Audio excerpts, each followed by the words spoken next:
যে বান্দা নেক আমল করবে, ভালো আমল, সে হবে সফল।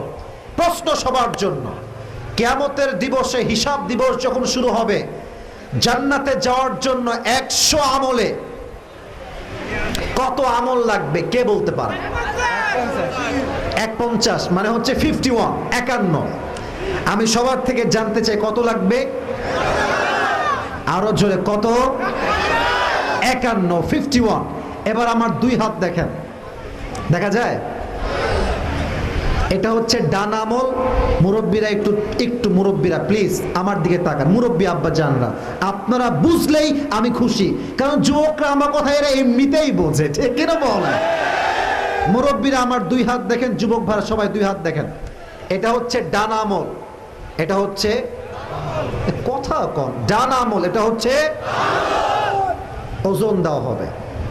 আয়াত শুনেন, ফামান থাকুলাত মাওয়াজিনু ফাহুয়া ফি ঈশাতির রাদিয়া। আল্লাহ বলছেন কি সহজ কথা, দেখেন আয়াতটা শুনলে মনটা আপনার খুশিতে ভরে যাবে। আল্লাহ বলছেন তোর ডান আমল যদি একটু উঠে একটু ভারী হয়ে যায়, يا نفس إن لم تظفري لا تجزعي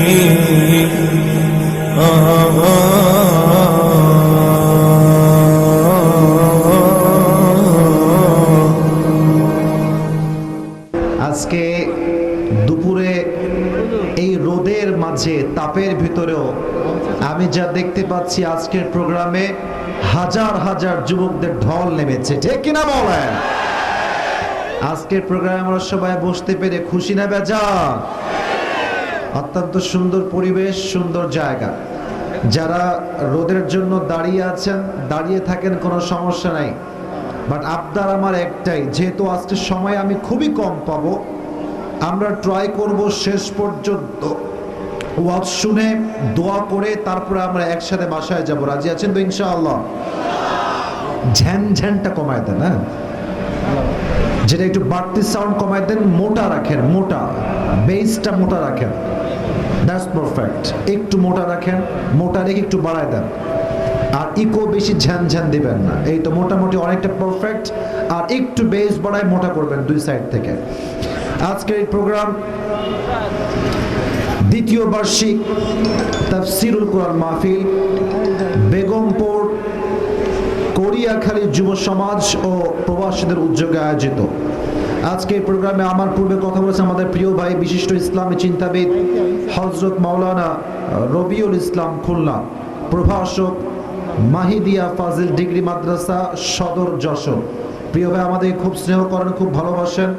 আল্লাহ প্রিয় ভাইকে ইসলামের খাদেম হিসেবে কবুল এবং মঞ্জুর করুন, সকলে পড়ে আমিন। এবং রবিউল ভাই যা কথা বলেছেন আমাদের সকলের উদ্দেশ্যে, আল্লাহ আমাদের সবাইকে সে অনুযায়ী আমল করার তৌফিক দান করুন, সকলে পড়ে আমিন। আমিন এত আসতে কোন কেন আপনারা? যশোরের মানুষ কি মরা না বাঁচা? জোরে সোরে কোন আমিন। আজকে এই প্রোগ্রামে আমাদের চিফ গেস্ট, আমাদের প্রধান অতিথি রয়েছেন জনাব মোহাম্মদ আজিজুল ইসলাম খন্দকার আজিজ, মাননীয় সংসদ সদস্য 90 যশোর 6 কেশবপুর। আল্লাহ আজিজুল ইসলাম ভাইকে কবুল করুন, সকলে পড়েন আমিন। এবং আমাদের প্রোগ্রামে অনেকে বিশেষ অতিথি আজকে রয়েছেন। মাস্টার মোহাম্মদ কামরুজ্জামান টিটো রয়েছেন, আরও আছেন জনাব মোহাম্মদ আব্দুস সবুর মোল্লা, আরও আছেন জনাব মোহাম্মদ শামসুর রহমান। অনেক লম্বা লম্বা নামের উপাধি সহ আছে, দায়িত্ব সহ। সব পড়া খুবই টাফ, কারণ সবাই খুবই কম। সবার জন্য আমি দোয়া করি আল্লাহ সবাইকে নেক হায়াত দান করুন, সকলে পড়ে আমিন। আজকে এই প্রোগ্রামে সার্বিক পরিচালনা রয়েছেন জনাব মোহাম্মদ আবুল কালাম আজাদ। উনি কোথায় আছে? পেছনে আছেন। আচ্ছা, মাশাআল্লাহ, আল্লাহ ওনাকে কবুল করুন, সকলে পড়ে আমিন। আজকে এই প্রোগ্রামে সভাপতি সাহেব রয়েছেন জনাব গাজী গোলাম মোস্তফা বাবু, চেয়ারম্যান 10 নং সাতবাড়িয়া ইউনিয়ন পরিষদ। আমাদের সভাপতি সাহেব কোথায়? আপনি মাশাআল্লাহ। আমাদের চেয়ারম্যান সাহেব তো বামে আছেন নাকি আরেকজন?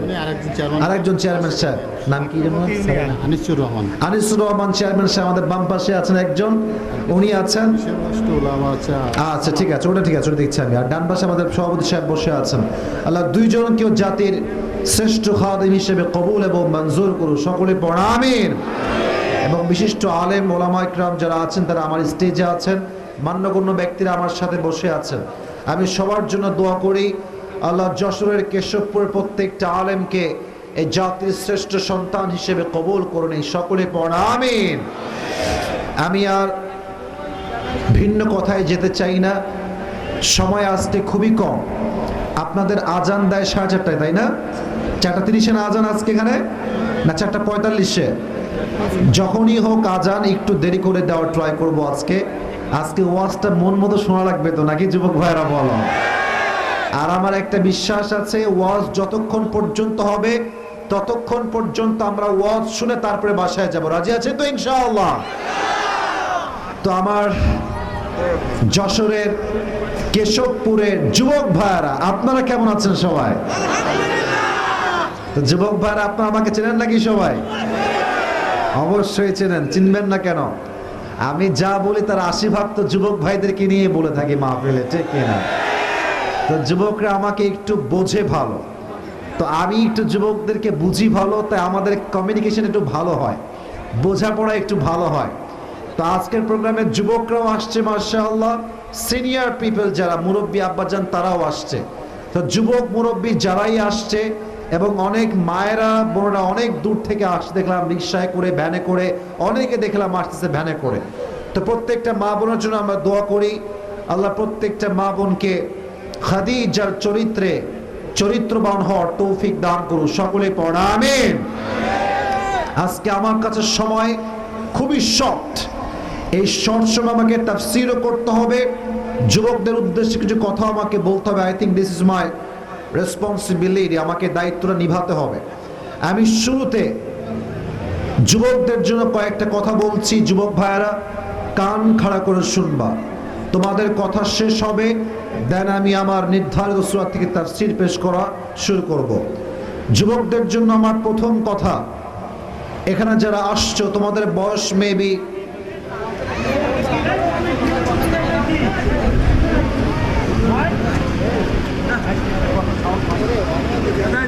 আজীব একটা অবস্থা, আজীব কথা। আমার জন্ম কিন্তু খুলনায়, আপনারা জানেন এটা? তো আমি যদি খুলনার সন্তান হই, আমি তো যশোরেরও সন্তান যুবক ভাইরা, ঠিক কিনা বল? তো যশোরে এসে যদি এই গ্যাঞ্জাম, মারামারি, কিলাকিলি, এটা কি কথা? আজীব কথা, বারবার সাউন্ড করতে, সাউন্ড এই পাশ থেকে আরেকজন ব্যক্তি কোনো সাউন্ড করবে না, নট আ সিঙ্গেল পারসন। শেষ ওয়ার্নিং। আর ডানে কমিটি কোথায়? ভলান্টিয়াররা কোথায়? এতবার কাউন্টার দেওয়া যায় নাকি ভাই? আস্তাগফিরুল্লাহ। আচ্ছা সবাই একটা কাশি দেন, এবার একটা তাকবীর দেন, লিল্লাহি তাকবীর। যাদের বয়স 18, 19, 20, 21, 22, 23, কথা যদি ঠিক হয় ঠিক বলবা, নয় চুপ থাকবা, আগে কথাটা শোনো। এই কম বয়সে আমাদের যুবকদের বিবেক কাজ করে কম, আবেগ কাজ করে বেশি। এই জন্য অনেক যুবককে আপনারা দেখবেন এই 18, 19, 20 বছর বয়সে এই প্রেম করে গাঞ্জা খাইয়া জীবনটা শেষ করে দেয় একেবারে। না, এটা ঠিক না যুবক ভাইরা, মাথায় রাখবেন। যার 18 থেকে 25 বছরের ক্যারিয়ারটা সুন্দর, তার ভবিষ্যৎটা সুন্দর। আর যে এই জীবনে তার ক্যারিয়ারকে নষ্ট করে দেয়, ভবিষ্যৎকে নষ্ট করে দেয়, তার জীবনটা তামা তামা হয়ে যায় যুবক ভাইরা, ঠিক কিনা বলো? এজন্য এই বয়সে please focus on your career. নিজের জীবনে একটু ফোকাস করো, ক্যারিয়ারটা সুন্দর করো। আর তোমরা যারা মেয়েদের পাল্লায় পড়ে সব ভুলে গেছো, মেয়েরা যেমন ভালো আজকাল, তারা ডেঞ্জারাস অনেক বেশি বটে যুবক ভাইরা। আর একটা কথা বললে হয়তো মাইন্ড করবে অনেকে, বাট এটা আমাকে বলতে হবে। আমি যা দেখতে পাচ্ছি বর্তমান কালচারে, I am just talking about few people, I am not talking about everyone. সব মেয়েকে আমি এক পাল্লায় মাপি না, তবে কিছু কিছু চরিত্রহীন মেয়ের জন্য লক্ষ লক্ষ চরিত্রবান মেয়েদের বদনাম হয়ে যায়, ঠিক কিনা বলো? আজকালকার কিছু কিছু মেয়ে আছে দেখবেন, প্রেম করার সময় যাত্রার সাথে প্রেম করে কোনো সমস্যা নাই, আর যখন বিয়ের সময় আসবে টাকাওয়ালা হইলে টাকলাকেও মেয়েরা বিয়ে করে ফেলবে আজকে। আচ্ছা কেশবপুরে ভাই, আমি কি কথা সত্যি বলছি না মিথ্যা বলেন তো আমাকে আপনারা? আজীব কথা, মানবতা বোধ আজকে কোথায় ভাই?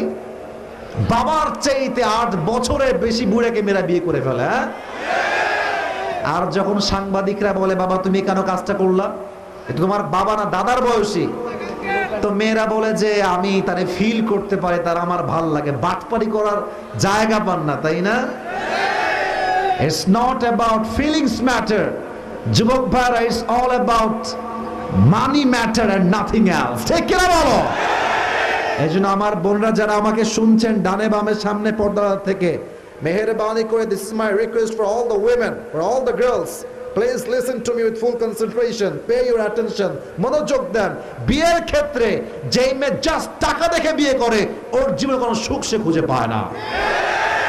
এই জন্য যুবক ভাইয়েরা, যদি নিজের ক্যারিয়ারটা সুন্দর করো, জীবনে ভালো মেয়ের কোনো অভাব হবে না। ঠিক কিনা বলো? 1 নম্বর message, please focus on your career. Allah সবাইকে এটা বোঝার তৌফিক দান করুন, সকলে পড়া আমিন। 2 নম্বর মেসেজ, এটা বলেই শেষ করছি, যেহেতু সময় আজকে খুবই কম, ভূমিকায় বেশি সময় আমি নিতে পারবো না। আমার চেহারার দিকে সবাই তাকান, লুক অ্যাট মাই ফেস, দেখা যায় আমাকে মোটামুটি? আমি একটা প্রশ্ন করছি, সবাই জবাব দিবেন। সাউন্ড আর একটু বাড়ান, বেস বেস, বারবার বলছি বাড়ান রে ভাই, গলায় খুবই সমস্যা, খুবই কষ্ট হচ্ছে কথা বলতে। একটা বড় মাহফিলে সাউন্ড সিস্টেম অলওয়েজ ওকে রাখতে হয়, নয় কথা বলা খুবই সমস্যা হয়ে যায়। আমার মুখে মুরব্বী আব্বাজানরা তাকান, মুরব্বী আব্বাজানরা, যুবকেরা, আমার মুখে এইটা কি? এই কেশবপুরের মানুষ কথা কয় না কেন? আর আমার যশোরের মানুষ কথা বলবো কাপুরুষের মতো নয়, বীরপুরুষের মতো কথা বলতে হবে। ঠিক কিনা? এক বাক্যে বলেন আমার মুখে এটার নাম কি?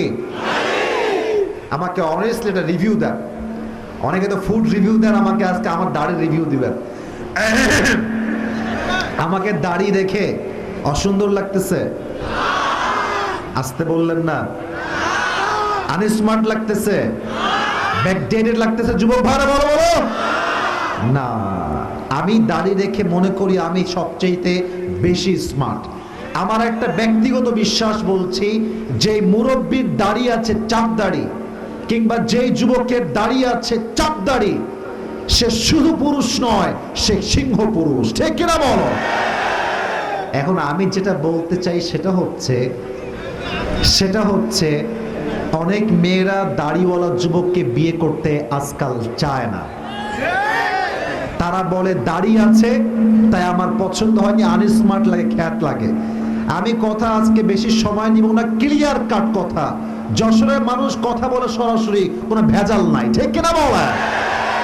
যেই মেয়েদের দাড়িওয়ালা পছন্দ না, এদের জন্য অনলি ওয়ান অপশন হচ্ছে বিটিএস, হিজরা, আর কোনো অপশনের জন্য না। আর আমাদের কথা একটা, আমি দাড়ি রাখবো নবীর সুন্নাহ অনুযায়ী। যেই মেয়ে আমাকে দাড়ির জন্য বিয়ে করবে না, ক্লিয়ার কাট কথা, ও আমার বউ হওয়ার কোনো যোগ্যতা রাখে না। যুবক ভাইরা, এই জন্য আমাকে একটা ওয়াদা করেন, ওয়াদা শেষ, তাফসীর শুরু হবে। সকলেই সকলের হাত বুকে রাখেন। Put your hand on your heart, বুকে হাত রাখেন। সকলেই আমি যা বলবো তাই বলবেন। মাইকম্যান ভাই, সাউন্ডটা কেন বাজতেছে বারবার ঝ্যানঝ্যান করে? বাজানো লাগবে না, একটু আগে ঠিকঠাক ছিল। এখানে এত আমার দুই পাশের বক্সের বেস বাড়ান, মোটা, জাস্ট এনাফ, ওইটাই। আর উপরে যে বাজতেছে ধ্যানে লাগবে না ওইটা ভাই, আপনি বেসটা বাড়ান। বুকে হাত আছে সবার? আমি যা বলি you have to repeat after me. আমি যা বলবো তাই বলবেন। সকলে এক বাক্যে বলেন হুজুর। এটা কোনো আওয়াজ হইল আপনাদের? এত হাজার হাজার মানুষ, লাস্ট চান্স, বলেন সবাই হুজুর। হ্যাঁ, গুড সাউন্ড। বলেন সবাই আমরা ওয়াদা করছি আজ থেকে চাপ দাড়ি রেখে দিব, দাড়ি আর কখনো আমি কাটবো না। সকলেই ভাত তুলে বলেন ইনশাআল্লাহ। আল্লাহ কবুল করুন, সকলে পড়া আমিন। আজকের মাহফিলে যদি একজন যুবক দাড়িওয়ালা হয়ে যায়, এটাই আমার জন্য বড় সফলতার কারণ হবে। আর একজন যুবক যদি 5 ওয়াক্ত নামাজি হয়ে যায়, আজকের মাহফিলটা সফল হয়ে যাবে, ঠিক কিনা বলেন? আসুন আমরা 3টা তাকবীর দেই আল্লাহর নামে। 3টা তাকবীর শেষ হলে আমরা আয়াত থেকে তাফসীর পেশ করব। সকলে একটু গলাটা ক্লিয়ার করে নেন। এমন তাকবীর দিবেন যেন এটা প্রমাণ হয়ে যায় যশোরের কেশবপুরের মানুষ যখন কথা বলে, এরা বিড়ালের মতো ম্যান করে নয়, সিংহের মতো গর্জন দিয়ে কথা বলতে তারা পছন্দ করে। 3টা তাকবীর দিবেন আওয়াজ করে। আব্দুল আলিম কোথায় ভাই? সাউন্ড একটু বুঝাই দিয়ে আসেন তো, আমি পাচ্ছি না সাউন্ডটা, বুঝাই দিয়ে আসেন। 3টা তাকবীর দিবেন, লিল্লাহি তাকবীর। না হয় নাই, মন মতো হয় না, এটা বিড়ালের মতো হয়ে গেছে। আসলে ঠিক বলছেন আপনি, আবার জোরে দেন। 2টা সুযোগ আছে, আরো 2টা। লিল্লাহি তাকবীর। এই তো কিছুটা লাইনে আসছেন। শেষ ভালো যার, শেষ ভালো যার। Let's try again for the last time. লিল্লাহি তাকবীর। এবার হাত তুলে দেন। আল কোরআনের আলো, আল হাদিসের আলো, কোরআন হাদিস যেখানে, আলেম ওলামা যেখানে, যশোরবাসী যেখানে, কেশবপুরবাসী যেখানে, আল্লাহ কবুল করুন। সকলে পড়া আমিন। আমি একটা আজকে আমার ব্যবহার করা টুপি নিয়ে আসছি। অনেকে আমার কাছে টুপি চায়, তো এটা হচ্ছে আমার ইউজড টুপি। এটা যে কেউ পেতে পারেন, anyone could be that person. তবে শর্ত আছে একটা, আমি যে তাফসীরটা পেশ করব আজকে, তাফসীরের মূল বিষয়গুলো মাথায় রেখে এটাকে পয়েন্ট আউট করে বলতে হবে। যদি কেউ শেষে গিয়ে বলতে পারে, তার জন্য আমার টুপিটা আজকে তাকে আমি উপহার দিব। রাজি আছেন? এতটা স্পেশাল উপহার নিয়ে আসলাম, তো ইনশাআল্লাহ নাই জোরে সোরে। আল্লাহ যেন যে কোনো একজন যুবককে কবুল করে। সকলে পড়া আমিন। আজকে আমরা কোরআন থেকে তাফসীর শুনবো যেই সূরা থেকে। এই সূরাটার নাম হচ্ছে সূরাতুল আসর। এক বাক্যে বলেন সূরাটার নাম কি? সূরাতুল আসর। যেই পাড়ায় এই সূরাটি অবস্থিত, পাড়াটার নাম হচ্ছে 30 নম্বর পাড়া। কত নম্বর পাড়া?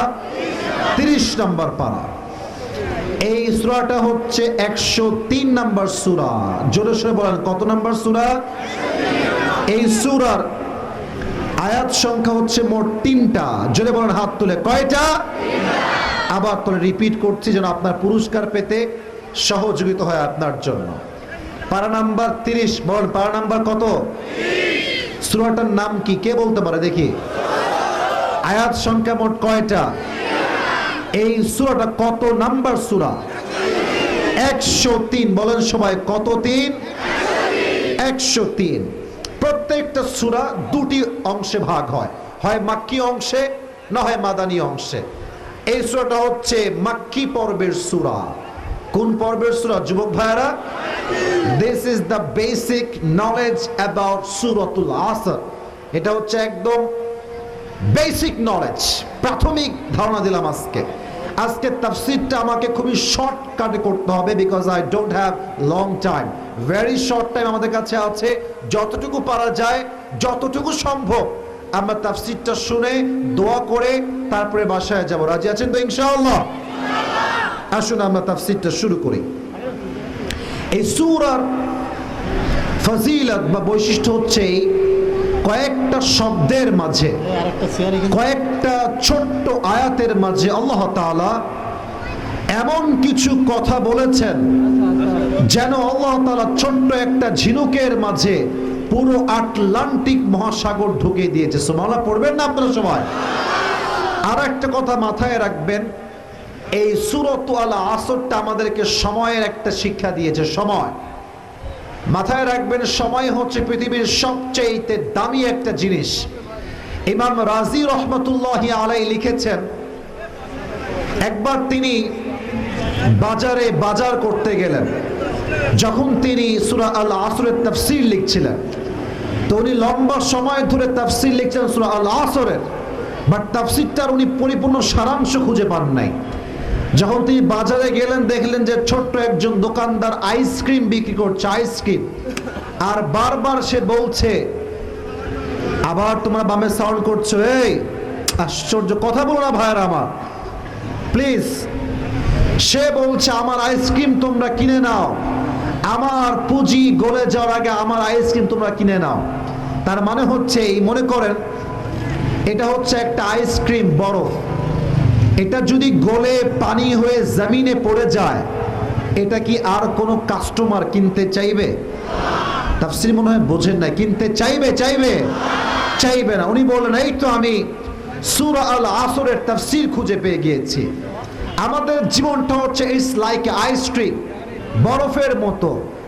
সময় যাচ্ছে, ঘন্টা যাচ্ছে, দিন যাচ্ছে, বছর যাচ্ছে, হায়াত ফুরিয়ে যাচ্ছে। অতএব অল্প সময়ের হায়াতে আমরা স্মরণ রাখবো এক সত্তাকে। আওয়াজ দিয়ে বলেন তো তিনি কে? আল্লাহ তাআলা বলছেন আল আসর, এই ওয়াওটা হচ্ছে ওয়ায়ে কসমিয়া, ওয়াল আসর মানে হচ্ছে সময়ের শপথ, ইতিহাসের শপথ। আল্লাহ সময়ের কসম কেটেছেন। অথবা আল আসর দ্বারা উদ্দেশ্য হচ্ছে আসরের নামাজের সময়। আমরা পড়েছি জোহর, সামনে যেই নামাজটা আসছে এই ওয়াক্তের নাম কি বলেন তো আপনারা সবাই? মাশাআল্লাহ, বলেন সবাই, নাম কি? আসর। আচ্ছা একটু খেয়াল করবেন, দেখবেন আসর থেকে মাগরিবের যে ওয়াক্ত, এটা অলওয়েজ খুবই শর্ট হয়। 1 ঘন্টা, কখনো 45 মিনিট, কখনো 1 ঘন্টা 15 মিনিট।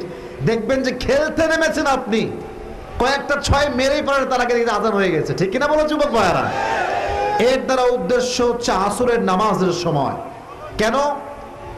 আসরের নামাজ দ্বারা আল্লাহ তাআলা বোঝাচ্ছেন যে সময় খুবই কম, সন্ধ্যা ঘনিয়ে আসছে, আমি যা বলি শুনে নাও, আমি যা বুঝাই বুঝে নাও। ইমাম শাফিঈ রাহমাতুল্লাহি আলাইহি বলেছেন, একজন মানুষের হেদায়েতের জন্য সূরা আল আসরের 4টা মেসেজ তার হেদায়েতের জন্য যথেষ্ট হয়ে যাবে। সুবহানাল্লাহ পড়বেন না আপনারা? এই কসম করে আল্লাহ একটা মেসেজ দিচ্ছেন। আল্লাহ বলছেন, ইন্নাল ইনসানা লাফি খুসর, all the mankind in this world they are in danger. এই পৃথিবীর সমস্ত মানুষ ক্ষতিগ্রস্তের শামিল, সময় বিপদগ্রস্ত। কেমনে বিপদগ্রস্ত আমি একটু বোঝাচ্ছি, তারপর 4টা গুণ বলবো। আমি প্রথমে মেয়েদেরকে হাইলাইট করছি, কিছু মেয়েরা এখানে আসছে, বোনেরা কিছু কথা বলতে জন্য বলতে চাই। মাথায় রাখবেন আমার প্রিয় বোনেরা, আমি সম্মানের সাথে বলছি, উইথ ডিউ রেসপেক্ট। কথা একটু জোরে বলছি, বিকজ সাউন্ড সিস্টেম আমার মন মতো হচ্ছে না, তাই আমাকে জোরে কথা বলতে বাধ্য হতে হচ্ছে। মেয়েদের জন্য প্রথম কথা আমার, বোরকা পরলেই শুধুমাত্র দিনদার মেয়ে হওয়া যায় না। তোমরা কি একমত যুবক ভাইরা আমার সাথে? অনেক মেয়ে দেখবেন বোরকা পরে 3-4টা প্রেম একাই করে বেড়াচ্ছে। আমরা যেই মাসে আছি, মাসটার নাম হচ্ছে ফেব্রুয়ারি মাস। এই ভালোবাসার দিবসে অনেক মেয়েকে আমি দেখেছি আমার রাস্তার সামনে যাচ্ছে বোরকা পরে, ফষ্টি করে বাচ্চা। যুবক ভাইরা, আমি কোনো মেয়েকে অসম্মান দিচ্ছি না, আমার কথা একটা, যদি আপনার এগুলো করতেই মনে চায়, আপনি বোরকা কোন কারণে পরলেন? আপনি জিন্সের প্যান্ট পরে করে বেড়ান, সব ঠিক কিনা বলো যুবক ভাইরা? বোরকার বদনাম কেন করবেন আপনি? আপনি বোরকা পরে এইসব করেন, আপনার মতো চরিত্রহীন মেয়ের জন্য হাজার হাজার চরিত্রবান মেয়ের বদনাম হয়ে যায়। ঠিক কিনা বলো? মেয়েরা ক্ষতিগ্রস্তের শামিল, কারণ তারা আজকে বেপর্দা হয়ে গিয়েছে। 2, অনেক মেয়েরা আজকে ক্ষতিগ্রস্ত হয়েছে সামান্য একটা অ্যাপস, এর নাম হচ্ছে টিকটক। তোমরা কথা আসতে বললে আমি তাফসীর পেশ করতে পারবো না। আমার কথা ঠিক না বেঠিক আগে বল। এরকম মেয়ে বাংলাদেশে আছে না যুবক ভাইরা? আপনি বলবেন হুজুর আপনিও টিকটক চিনেন? না চিনে উপায় কি? এখনকার 5 বছরের বাচ্চারাও টিকটক চালায়। 6 বছরের মেয়ের বয়স ভিডিও বানাচ্ছে, জান আমি তোমাকে ছাড়া বাঁচবো না, লেট হেলা। আপনি যাবেন তো যাবেন কোথায়, বলবেন তো বলবেন কি? ঠিক কিনা বলেন? 2 নাম্বার কারণ মেয়েরা আজকে ধ্বংস হয়েছে টিকটকের কারণে। শুধু মেয়েরা নয়, যুবকরাও শেষ হয়ে গিয়েছে। আচ্ছা, টিকটক করে কোনো টাকা কি ইনকাম হয়? কি করো তোমরা ফালতু কাজ, মিনিংলেস কোনো কাজ নাই মিয়া। এ টিকটক বাদ দিয়ে ঠিকঠাক কাজ করো, জীবনের সামনে কাজে আসবে তোমার। আল্লাহ বোঝার তৌফিক দান করুন, সকলে পড়া আমিন। 3 নাম্বার, মেয়েরা ক্ষতিগ্রস্ত এই জন্য, ঠিক করে দেন, ঠিক করে দেন ভাইজান, আপনি এগুলো কইরেন না, ঠিকঠাক রাখেন ভাই। এত হাজার হাজার মানুষ আসছে, আমরা চাই আজকের মাহফিলটা সুন্দর সফলভাবে শেষ হবে, ঠিক কিনা বলেন? আমি যেটা বলছিলাম, বেশিরভাগ মেয়েরা বিপদগ্রস্ত এই জন্য তাদের চরিত্রে কালেমা লেপন হয়ে গিয়েছে, চরিত্র নষ্ট হয়ে গিয়েছে। আমি প্রত্যেকটা মেয়েকে অসম্মান করি না, প্রত্যেকটা মেয়েকে আমি সম্মান করি, কারণ আল্লাহ আমাকে নিজেকে 2টা বোন দিয়েছে। আচ্ছা, আমরা বোনদেরকে সম্মান করি কি করি না? হাত তুলে বলেন, করি কি করি না? হাত নামান। মেয়েদের চরিত্র নষ্ট করে আমি বলি, একটু বুঝাই বলি। অনেক মেয়ে আছে দেখবেন, যুবকদেরকে পেছন পেছন ঘুরাইতে খুব ভাল লাগে এদের, হ্যাঁ, নাকের ডগায় দড়ি লাগায় ঘোরায়, এলাকার 4 গ্রামের সবচেয়ে তার পেছনে ঘুরে, সে খুব মজা পায়, খুব মজা লাগে তার একেবারে। তো বোনেরা আমার, মেহেরবানি করে এই কাজটা করবেন না। আপনি 10 জনকে ঠকাবেন, আপনার স্বামী আপনাকে এমন ঠেকা দিবে, আপনার 14 গোষ্ঠী বেকা হয়ে যাবে।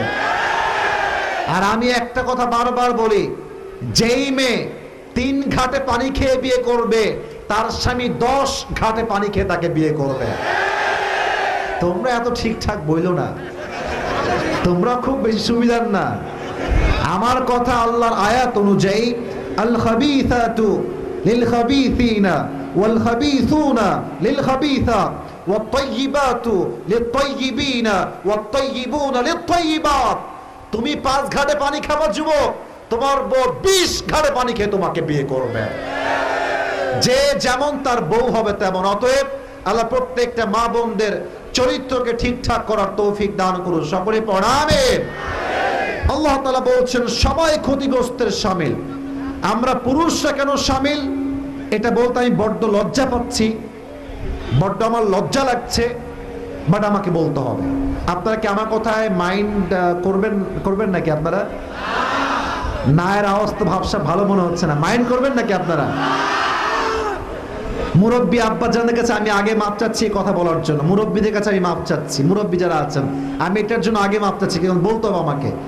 অনেক যুবকদের যৌবন বিয়ের আগেই তারা নষ্ট করে ফেলছে, মাপ চাচ্ছি, মাপ চাচ্ছি। বাট যুবকদেরকে বলবো, যুবক ভাইয়েরা, বিয়ে কিন্তু জীবনে করতেই হবে। অতএব বিয়ের আগে যেই যৌবনকে নষ্ট তুমি করছো, তুমি তোমার বউয়ের কাছে কাপুরুষের মতো তোমাকে বাঁচতে হবে, ঠিক কিনা বলো যুবক মা? বিয়ের আগে যৌবনটাকে নষ্ট করে দিও না। আমি কি বুঝাইছি? বুঝলে বুঝপাতা, না বুঝলে। আল্লাহ যুবকদেরকে এই সমস্ত বাজে কাজ থেকে হেফাজত করুন, সকলে পড়া আমিন। এবার আল্লাহ তাআলা 4 ধরনের লোককে বের করছেন। আল্লাহ বলছেন সবাই বিপদগ্রস্ত, সবাই অসফল, বাট 4টা গুণ যে অর্জন করবে সে হচ্ছে আল্লাহর চোখে সবচেয়ে বেশি সফল। সুবহানাল্লাহ পড়বেন না আপনারা সবাই? 4টা গুণ। নাম্বার 1, ইল্লাল্লাযীনা আমানু, the person who has the faith, সেই ব্যক্তি যার হৃদয়ে ঈমান আছে 1 সত্তার উপরে। আওয়াজ দিয়ে বলেন তিনি কে? ঈমান মিন্স বিলিভ, রেকগনাইজেশন, বিশ্বাস এবং স্বীকৃতি। এই ঈমানটা শুধুমাত্র থাকলেই হয় না, বাস্তবিক কাজে ঈমান লাগবে। আমাদের হুজুরদের ঈমান বড় দুর্বল হয়ে যাচ্ছে আজকাল। আমরা হক কথা বলতে বড্ড ভয় পাই, কারণ হক কথা বললে আমাদেরকে জেল খাটা লাগে, ঠিক কিনা বলো যুবক ভাইরা? তবে একটা কথা বলতে চাই, সত্য কথা, এটা বলতে আমি কখনো ভয় পাই না যুবক ভাইরা। আমাদের নেতা যারা হবে, কথা স্পষ্ট, কোনো ভয় নাই, নেতা যে হবে সে নামাজি হলে, ইমানদার হলে সে আমার নেতা হওয়ার যোগ্যতা রাখে। যদি সে নামাজি না হয়, ইমানদার না হয়, সে আমার নেতা হওয়ার চুল পরিমাণ কোন যোগ্যতা রাখে না, ঠিক কিনা বল? কেন বললাম? কারণ আমাদের দেশে নর্তকীরাও আজকাল সংসদে চান্স পেয়ে যায় আর গিয়ে বক্তব্য দেয় আমরা তো বুখারী শরীফ। ওরে বাপ রে বাপ, বুখারী পড়ে, তিরমিজি পড়ে, ফাইটটা যায়। হ্যাঁ?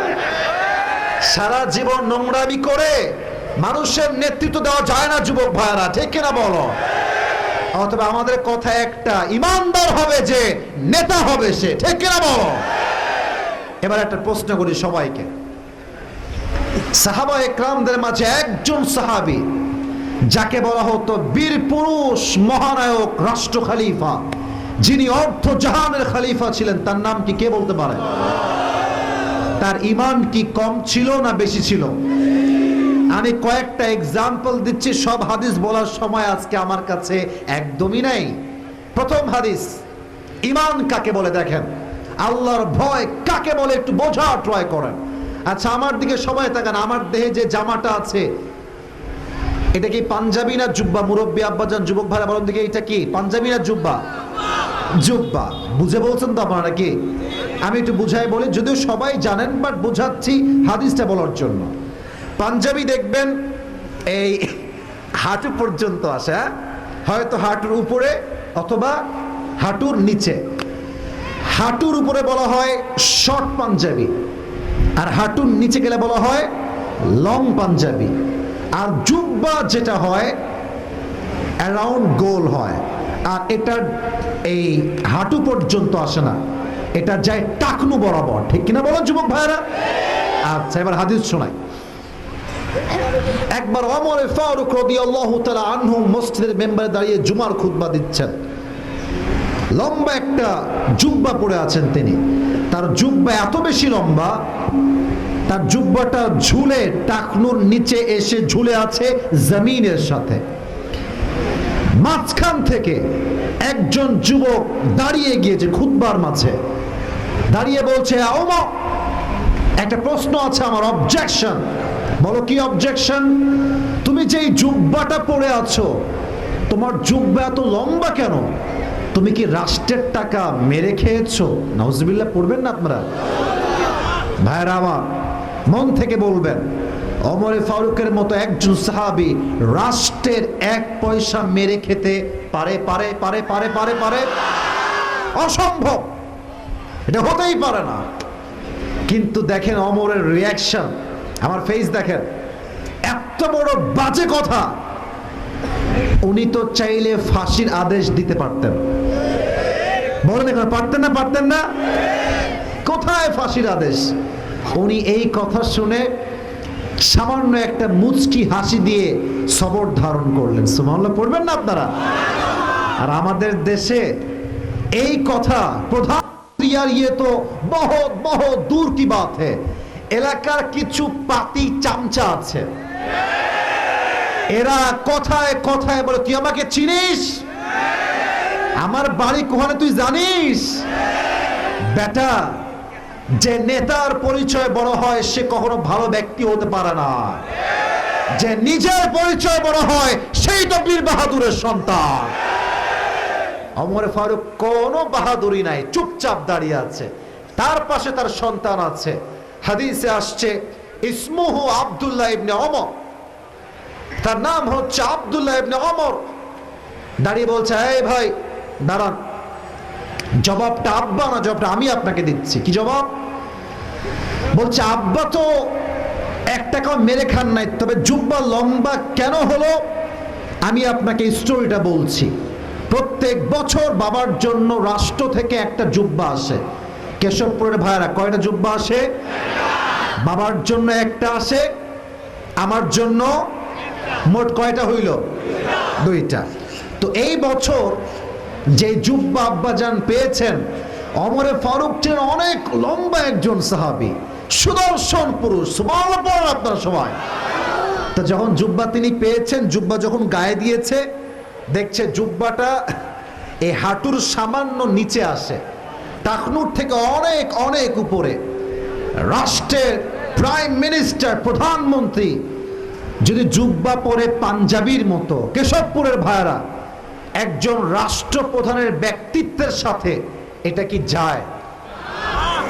বলনে কেন? যায় যায় যায় যায় না। আমি আসিফ যদি আজকে ওয়াজ করতে আসি, একেবারে জিন্সের প্যান্ট, টি শার্ট পরে সানগ্লাস দিয়ে আর হাতে ওটা ব্রেসলাইট পরি, এটা কি আমার সঙ্গে যায়? তো ওইটা ওনার সাথে যায় না। তো উনি চাইলে অনেক নতুন জুব্বা কিনতে পারতেন, না না না, কেনেন নাই। এখানে আমি বোঝাচ্ছি, এটা হচ্ছে সন্তানের জুব্বা, এটা হচ্ছে অমরের জুব্বা। তো সন্তানের জুব্বা লম্বা ঠিকঠাক আছে, বাট অমরের জুব্বাটা একটু শর্ট করলাম। এটা হচ্ছে অমরের জুব্বা, এটা হচ্ছে তার সন্তানের জুব্বা। যখন জুব্বাটা শর্ট হয়ে গিয়েছে, উনি বললেন তুমি যাও তোমার জুব্বা নিয়ে আসো। জুব্বা নিয়ে আসছে, দুটো জুব্বা একসঙ্গে। এবার বলছেন তুমি দর্জি নিয়ে আসছো। দর্জি আসছে, জাহাপনা কি আদেশ আপনার? বল, আমি এখনই পালন করবো। আপনার আদেশ কি? বলছে আমার সন্তানের জুব্বার থেকে নিচের এতটুকু গোলটা কাটা হলো, বল ওই পাটটুকু তুমি আমার জুব্বায় লাগিয়ে দাও। যখন জুব্বায় লাগিয়েছে, আগের চাইতে একটু বেশি লম্বা হয়ে গিয়েছে। ওমর ফারুক চাইলে কয়েক লাখ টাকার জুব্বা কিনতে পারতেন, বাট তিনি তালি দিয়ে জুব্বা পরে প্রমাণ করেছেন ঈমান থাকলে রাষ্ট্রের 1 টাকাও কেউ মেরে খাবে না। ঠিক কিনা বলেন? আর আমাদের দেশে কথা বললে তো অনেকে মাইন্ড করবেন, বাট বলতে হবে। দেশ চলছে কেমন একটু বোঝার ট্রাই করেন। প্রধানমন্ত্রীর পক্ষ থেকে টাকা আসছে যে বানাও একটা বাসা, 10 তলা বিল্ডিং হবে, গরিব দুঃখীরা থাকবে, লাগবে রড, দিয়েছে বাস। তোমরা তো আসতে ঠিক বললেন কেন? কথাকে আমি ভুলভাল বলতেছি নাকি? দোষ তো প্রধানমন্ত্রীর নাই, দোষ তো একটা চোর বাটপারের দোষ এখানে। ঠিক কিনা বলেন? আবার মাঝে মাঝে দেখবেন রাস্তা আছে না, রাস্তা দেখবেন পিচ ঢালাও, আমি নিজে দেখেছি এটা, পিচ ঢালাও করছে এমনে হাত দিলে উঠা যায় সব। তো এদের হৃদয়ে যদি ঈমান থাকতো, এরা রডের জায়গায় বাঁশ দিতে পারতো। যুবক ভাইরা বলো বলো বলো। অতএব আমার বিশ্বাস, রাষ্ট্রের প্রত্যেকটা চেয়ারম্যান, মেম্বার, মেয়র, এমপি, মন্ত্রী, প্রধানমন্ত্রী সকল হৃদয়ে আল্লাহর ভয় থাকলে, ঈমান থাকলে, আগামীকাল থেকে আমার এই দেশে সুদ ঘুষ বন্ধ হয়ে যাবে, বাটপারি বন্ধ হয়ে যাবে, জেনা বন্ধ হয়ে যাবে, ধর্ষণ বন্ধ হয়ে যাবে। যুবক ভাই, আল্লাহ প্রত্যেকটা রাষ্ট্রের সদস্য সহ আমাদের সকলের হৃদয়ে ঈমানের গুণটা দান করুন। সকলে পড়া আমিন। এই ঈমান নিয়ে ওয়াজ করলে পুরো টাইম শেষ হয়ে যাবে, তাই ঈমানের ওয়াজ শেষ হবে না। তো আমি প্রেসাইজলি বলছি, 1 নম্বর গুণ ঈমান রাখতে হবে। যে ঈমান এনেছে সেই হচ্ছে সফল। দলিল কি? সূরাতুল মুমিনুন ফার্স্ট আয়াহ, ক্বাদ আফলাহাল মুমিনুন। যারা ঈমানদার তারাই হচ্ছে আল্লাহর কাছে সবচেয়ে সফল বান্দা। সুবহানাল্লাহ পড়বেন না আপনারা সবাই? আবার আল্লাহ তাআলা বলছেন, ফামান যুহজিহা আনিন নারি ওয়া উদখিলাল জান্নাতা ফাকাদ ফাজ। আমি আল্লাহর কাছে সফল হচ্ছে সেই বান্দা, যেই বান্দা তার নামটা জাহান্নামের আগুন থেকে মুছাই দিয়েছে এবং জান্নাতের খাতায় তার নামটা সুনিশ্চিত করতে পেরেছে। আমি আল্লাহর চোখে তার মতো সফল বান্দা দ্বিতীয়টা আর কেউ হইতে পারে না। কোন সুবহানাল্লাহ। তাহলে সফলতার মানদণ্ড হচ্ছে জান্নাত, সফলতার মানদণ্ড হচ্ছে ঈমান। এবার আসেন 2 নাম্বার, ওয়া আমিলুস সলিহাত। এই দুইজন কই যায়? হলুদ জুব্বা আর এই সাদা শার্ট। কে কথা শুনেন না? বসে পড়েন। তাহিরের মতো ভাই, আপনার যাচ্ছেন কোনে ভাই? সময় তো এখনো আছে নাকি নাই? আছে ভাই, আছে। মেহেরবানি করে কেউ ডান বাম হবেন না। আমি যদি 3:30টায় ওয়াজ শুরু করতে পারতাম তাহলে আমি এখন শেষ করতাম। যেহেতু আমার 15 মিনিট লস হয়েছে, আমাকে ওই 15 মিনিট আজকে পুষাই দিয়ে তারপর আমাকে যাওয়া লাগবে, নাকি শেষ করে দিব? ওয়াজ কি চলবে না এখনই শেষ হয়ে যাবে? তাকবীর দেন সবাই মিলে, আল্লাহু তাকবীর। 2 নাম্বার গুণ হচ্ছে ওয়া আমিলুস সলিহাত। যে বান্দা নেক আমল করবে, ভালো আমল, সে হবে সফল। প্রশ্ন সবার জন্য, কিয়ামতের দিবসে হিসাব দিবস যখন শুরু হবে, জান্নাতে যাওয়ার জন্য 100 আমলে কত আমল লাগবে কে বলতে পারে? 150 মানে হচ্ছে 51। আমি সবার থেকে জানতে চাই কত লাগবে? আরো জোরে, কত? 51 এবার আমার দুই হাত দেখেন, দেখা যায়? এটা হচ্ছে ডান আমল। মুরব্বীরা একটু একটু মুরব্বীরা প্লিজ আমার দিকে তাকান, মুরব্বী আব্বা জানরা, আপনারা বুঝলেই আমি খুশি, কারণ যুবকরা আমার কথা এরা এমনিতেই বোঝে, ঠিক কিনা বলেন? মুরব্বীরা আমার দুই হাত দেখেন, যুবক ভাইরা সবাই দুই হাত দেখেন। এটা হচ্ছে ডান আমল, এটা হচ্ছে কথা কম, ডান আমল, এটা হচ্ছে ওজন দেওয়া হবে। আয়াত শুনেন, ফামান থাকুলাত মাওয়াজিনু ফাহুয়া ফি ঈশাতির রাদিয়া। আল্লাহ বলছেন কি সহজ কথা, দেখেন আয়াতটা শুনলে মনটা আপনার খুশিতে ভরে যাবে। আল্লাহ বলছেন তোর ডান আমল যদি একটু উঠে একটু ভারী হয়ে যায়, সামান্য ভারী হলে আমি আল্লাহ তোর জন্য জান্নাতের ফয়সালা করে দিব। সুবহানাল্লাহ পড়েন। 1% ভারী হলেই হবে। আচ্ছা বলেন এবার, এই নেক আমল ছাড়া পরকালে কোনো পীরের পরিচয় চলবে? বুঝি নাই, চলবে? নেতার পরিচয় চলবে? মুরিদের পরিচয় চলবে? অনেকে তো বলে যে আমার পীর সাহেব আমাকে বাঁচাবে, বাটপারি করার জায়গা পাও না, তাই না? পীর সাহেব তো নিজেই তার অতীত খুঁজে পাবে না, ঠিক কিনা বলে? ও তো কোন দিক যাবে নিজে টের পাবে না। তবে আমাদের মাঝে সমস্যা কি জানেন? অনেকে আজকাল দেখবেন মাজারে গিয়ে বাবার কাছে চায়, আছে না আছে না আছে না আছে না? বিশেষ করে মহিলারা একটু বেশি যায়, বাবা আমার একটা ছেলে লাগবে। বাবা, ছেলে কি বাবা দিবে না আল্লাহ দিবে? ইয়াহাবু লিমান ইয়াশা ওয়া ইনাথা ওয়া ইয়াহাবু লিমান ইয়াশা উযুকু। ছেলে হোক কিংবা মেয়ে হোক, এটা দেওয়ার মালিক একজন, তিনি কে? এবার আসেন ছোট্ট একটা হাদিস শোনাই, নেক আমল কতটা দামি হবে। একজন বান্দার আমল হয়ে যাবে 50-50, 50-50, তো তার আমল লাগে আর কয়টা? একটা। তো এবার সে আল্লাহকে বলবে, আল্লাহ আমাকে তুমি জান্নাত দাও, আমি একটা আমল নিয়ে আসছি। আল্লাহ বলবে যা তুই নিয়ে আয়। এবার সে প্রথমে আসবে বাবার কাছে, আব্বা জান আপনি আমাকে একটা আমল দিলে আজকে আমি জান্নাতি হয়ে যাব, একটা আমল দেন। আব্বা বলবে এই তুই কে, তুই কই থেকে আসছিস, তোকে তো আমি চিনি না। সন্তান হিসেবে বাবা পরিচয় দিবে না। এবার মায়ের কাছে আসবে, আম্মা চান আপনি আমাকে একটা আমল দেন। চুপ থাকেন চুপ থাকেন, দুই একজন লোকের জরুরত থাকতে পারে। আম্মা চান আপনি আমাকে একটা আমল দেন। আম্মা বলবে এই তুই কে, আমার তো কোনো সন্তান দুনিয়াতেই ছিল না, বের হয়ে যায় এখান থেকে।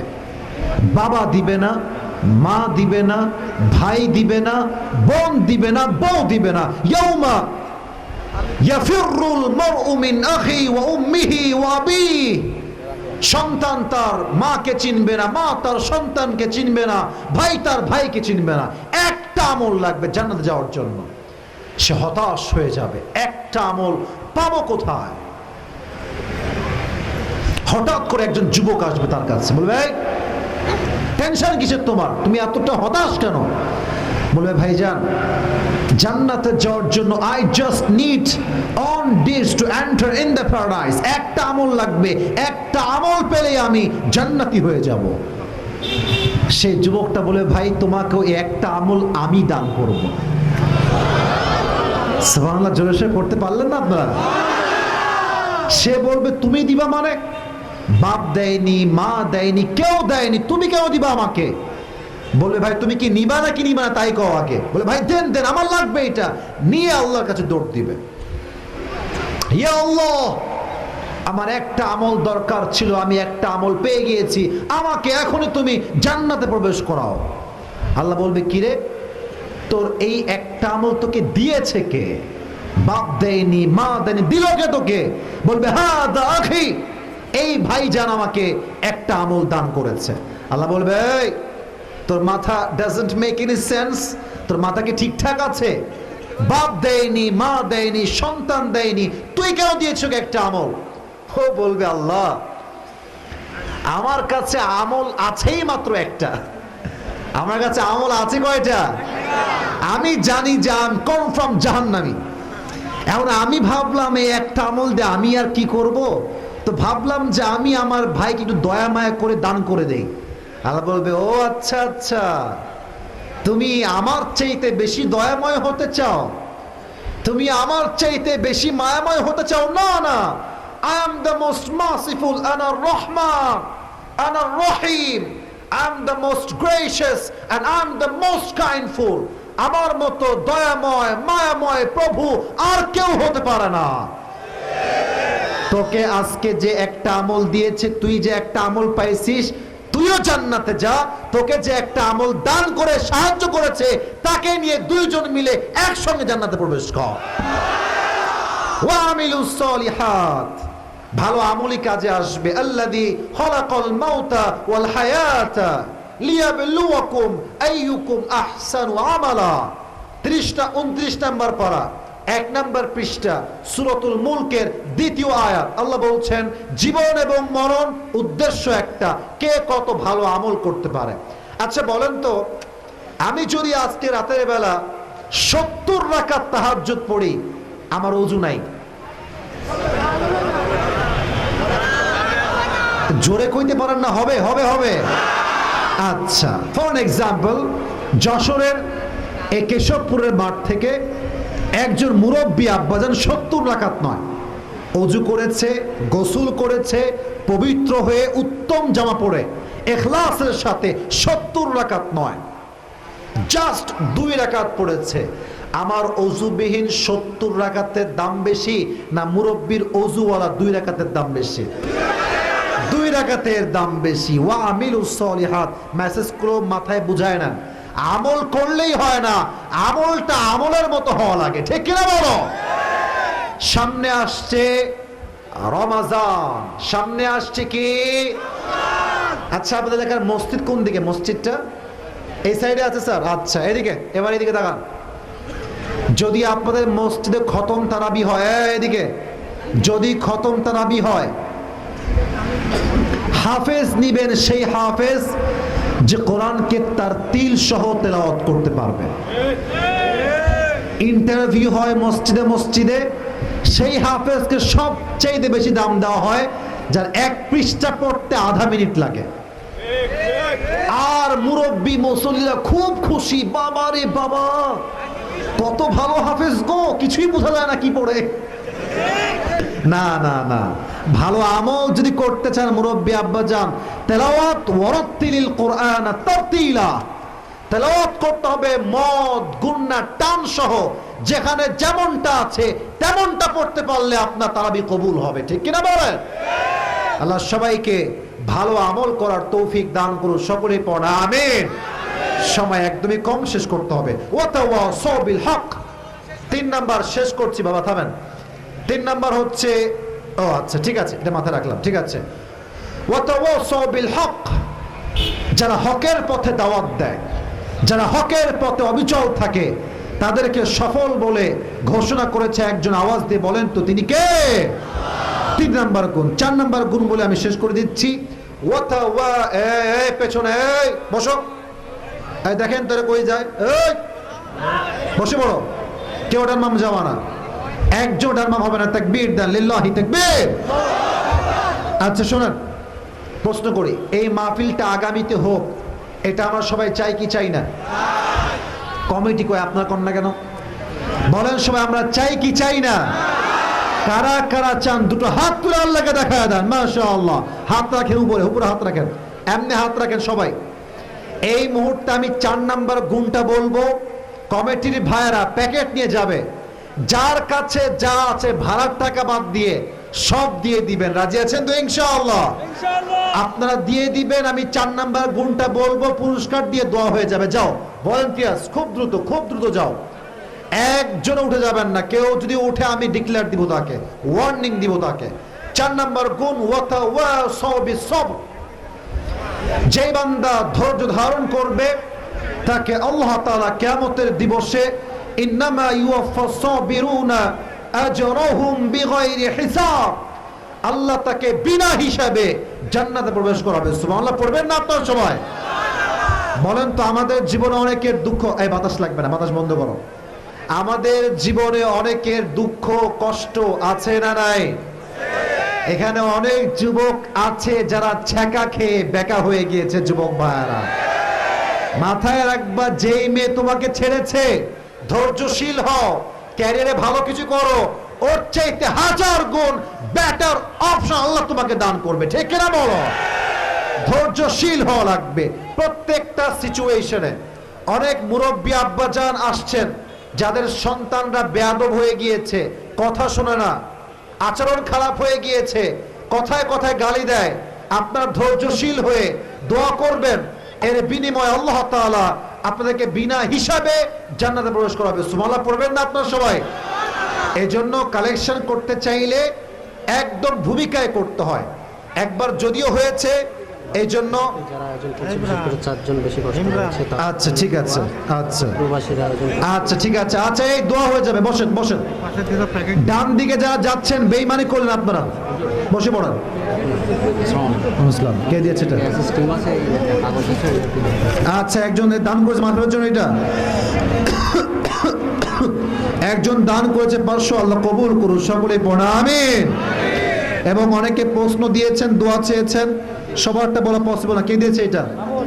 হ্যাঁ, আব্দুল জলিল সাহেব দান করেছে, আল্লাহ দানকে কবুল করুন, সকলে পড়া আমিন।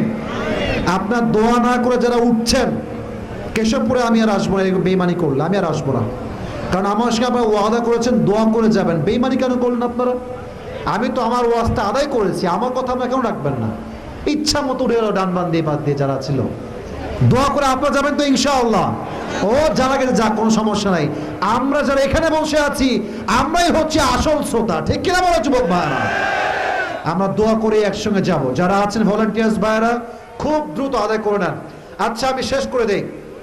আজকে আমরা যে সূরার তাফসীর পেশ করেছি, সূরাটার নাম হচ্ছে সূরাতু আল আসর। সূরাটার নাম কি যুবক ভাইরা বলেন সবাই?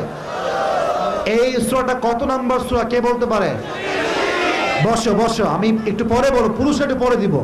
আর এই সূরার আয়াত সংখ্যা মোট কয়টা? মাশাআল্লাহ। এই সূরাতে 4টা কথা বলেছি, 4টা গুণ লাগবে, এটা মুখস্থ করলে পুরস্কার পাবা। এক হচ্ছে ইমানদার হওয়া লাগবে। কিনার হওয়া লাগবে যুবক ভাইরা? 2 নাম্বার, বেশি আমল লাগবে না ভালো আমল লাগবে? ভালো আমল লাগবে। 3 নাম্বার, হকের পথে থাকতে হবে, যতই জুলুম হোক না কেন আমি বাতিলের সামনে আমার মাথা মতো করবো না, ঠিক কিনা বলেন? 4 নাম্বার, যত কষ্টই আসুক না কেন জীবনে ধৈর্যশীল হওয়া লাগবে। আর ধৈর্যশীল হলে ফলাফল কি হবে? বিগাইরি হিসাব, আল্লাহ বিনা হিসাবে জান্নাতে প্রবেশ করাবে। সুবহানাল্লাহ পড়বেন না আপনারা? এই কথাগুলো কার মুখস্থ হয়েছে হাত তোলেন। সবাইকে দেখে আমি যে কোনো একজনকে দিব, আর কেউ বিদ্রোহ করবো না, যে কোনো আমি একজনকে চান্স দিব। আচ্ছা, এই সাদা জুব্বা তুমি আসো, বসেন সবাই বসেন। নসিব কি বাত है मेरे दोस्त, हर किसी को ये मिलने वाला नहीं है। মাশাআল্লাহ, আসো। আচ্ছা দেখছি ভাই, দেখছি, থামেন, সুযোগ দিব যদি হয়। কই সে কোথায় গেল? আসো আসো। যেহেতু সময় একদমই সংক্ষেপ, তাই আজকে লম্বা করতে পারবো না। সবাই তাকবীর দেন, লিল্লাহি তাকবীর। সে কোথায় গেল? এই hand mic, hand mic, hand mic দাও তো যুবক ভাইরা যে আছো, দেন তো হুজুর একটু হ্যান্ড মাইকটা ওনাকে দাও, সালাম দাও একটা সবাইকে। অন করো। আসসালামু আলাইকুম ওয়া রাহমাতুল্লাহি ওয়া বারাকাতুহু। ওয়ালাইকুম আসসালাম ওয়া রাহমাতুল্লাহি ওয়া বারাকাতুহু। সালামের জবাবটা একটু আস্তে হয়ে গেছে, আবার সালাম দাও, জোরে দাও। আসসালামু আলাইকুম ওয়া রাহমাতুল্লাহি ওয়া বারাকাতুহু। ও যদি কোনো জবাব দিতে পারে আমার তাফসীর থেকে, যেই জবাবই দিবে আপনার সকলেই চিৎকার করে বলবেন মারহাবা। বলেন সবাই একটা মারহাবা। তুমি বলো, আজকে আমরা যেই সূরা থেকে তাফসীর পেশ করেছি সূরাটার নাম কি? সূরাতুল আসর। আজহারুল সাহেব 500 দান করেছে, আল্লাহ কবুল করুন, সকলে পড়েন আমিন। আচ্ছা আবার বলো, সূরাটার নাম কি যুবক ভাই বলো? সূরাতুল আসর। মারহাবা বলবেন না আপনারা সবাই? সূরাটা কত নাম্বার সূরা বলো? সূরাতুল 103 নাম্বার। মারহাবা বলো আপনারা? এটা কত নাম্বার পারায় আছে? 30 নাম্বার পড়া। মারহাবা বলবেন না? এই সূরার মোট আয়াত সংখ্যা কয়টা? আপনার কোন গান? ওই তিনটা। মারহাবা বলেন সবাই। ওকে, লেট হিম টক। ওকে বলতেন, আপনারা কেউ বললেন না। বলো সূরাতুল আসরের 4টা গুণ কি কি বলো, এক একটা গুণ বলো। 1 নাম্বার হলো ইমানদার হতে হবে, 2 নাম্বার হলো ভালো আমল করতে হবে, 3 নাম্বার হলো হক পথে থাকতে হবে। মারহাবা বলেন আপনারা। 4 নাম্বার হলো জীবনে ধৈর্য ধারণ করতে হবে। ধৈর্য ধরলে ফলাফল কি হবে এটা বলো। ধৈর্য ধরলে তার ফলাফল পরবর্তীতে খুব ভালো এবং দামি হবে। দামি তো হবে বুঝলাম, ফলাফলটা কেউ বলবা না। আমি কিন্তু আয়াত সহ মেনশন করেছিলাম যে ধৈর্যের ফলাফলটা কি হবে, এবং আমি এটা কয়েকবার বলেছি। না বলতে পারলেও পুরুষ হবে, কারণ একবার সে বাধে নাই। বলো, তুমি বলো। এহকালে যে ধৈর্য ধরে আল্লাহর ইবাদত বندگی করতে পারবে, পরকালে সে আল্লাহর শান্তিদায়ী জান্নাতে যেতে পারবে। মারহাবা বলেন আপনারা সবাই। জান্নাতে যাবে বিনা হিসাবে, আল্লাহ জান্নাত দিবে। সুবহানাল্লাহ পড়বেন আপনারা। তুমি এই পাশ দিয়ে আসো, এই পাশ জায়গা আছে, একটু সাইড দেন। দেখি টুপি তোমার মাথায় হয় কিনা আমি জানি না, বাট বড় হলে পড়বা, যদি না হয় টুপি করে দেখি। একটু লম্বা হবে, লম্বা হবে। মারহাবা বলেন সবাই। মাশাআল্লাহ, তুমি একটু বড় হইলে তোমার টুপিটা মাথায় হবে, রেখে দিও। তোমার নাম কি? তামিম। তামিমকে আল্লাহ কবুল করুন, সকলে পড়া আমিন। আমি অধম যে কথাগুলো বলেছি অল্প সময়ে, সংক্ষিপ্ত সময় 1 ঘন্টায়, অবশ্যই অবশ্যই দোয়া থাকবে, দোয়া থাকবে। পাগলে পড়ান। আমি যে কথাগুলো বলেছিলাম সবাইকে সঠিক কথা অনুযায়ী আমল করার তৌফিক দান করুন, সকলে পড়া আমিন। আপনারা এবার বসে পড়েন। 2 يا نفس إن لم تظفري لا تجزعي